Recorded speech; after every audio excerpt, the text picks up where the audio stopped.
কিয়ামতের মাঠে কিছু মানুষকে আল্লাহ পাক পিঁপড়ার আকৃতিতে উঠাবেন।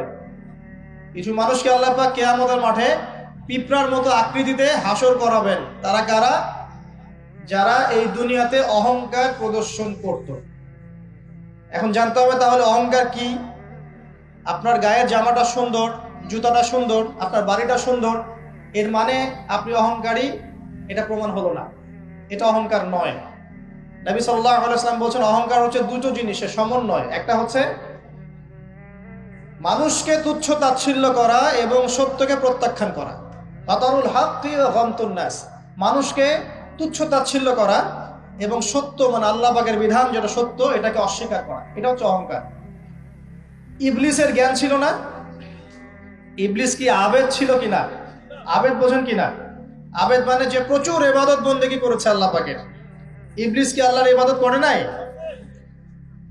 আল্লাহ পাক কি তাকে অনেক উঁচু মর্যাদা দেননি? কেন তাহলে সে চিরস্থায়ী জাহান্নামী হচ্ছে? উত্তর কি? একটা আদেশ আল্লাহ পাক করেছিলেন আদম আলাইহিস সালামকে সিজদা করার। ওয়াইয কুলনা লিল মালাইকাতি ইসজুদু লিআদম ফাসাজাদু ইল্লা ইবলিস।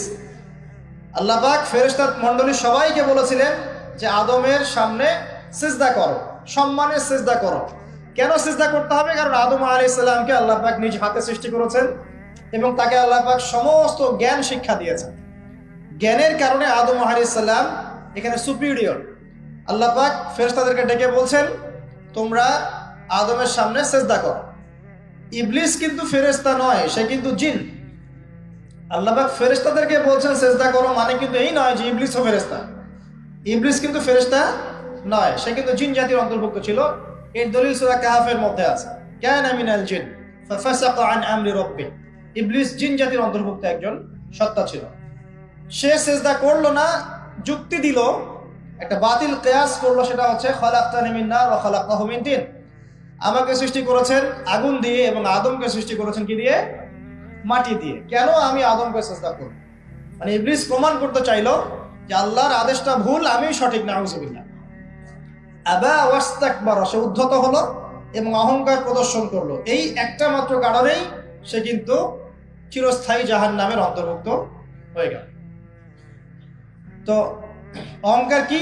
আল্লাহ পাকের আদেশটাকে তাহলে লঙ্ঘন করাই অহংকার, এবং অন্যকে তুচ্ছ তাচ্ছিল্য করাই কি? অহংকার। ইবলিস এখানে দুটো কাজই করেছে, আল্লাহর সত্যটাকে, হকটাকে অস্বীকার করেছে এবং আদম আলাইহিস সালামকে কি তুচ্ছ করে নাই? আচ্ছা, এখন আমরা যারা ইসলাম পালন করছি আমাদের মধ্যে এখন এই সমস্যাটা দেখা যায়, এই রোগটা দেখা যায়।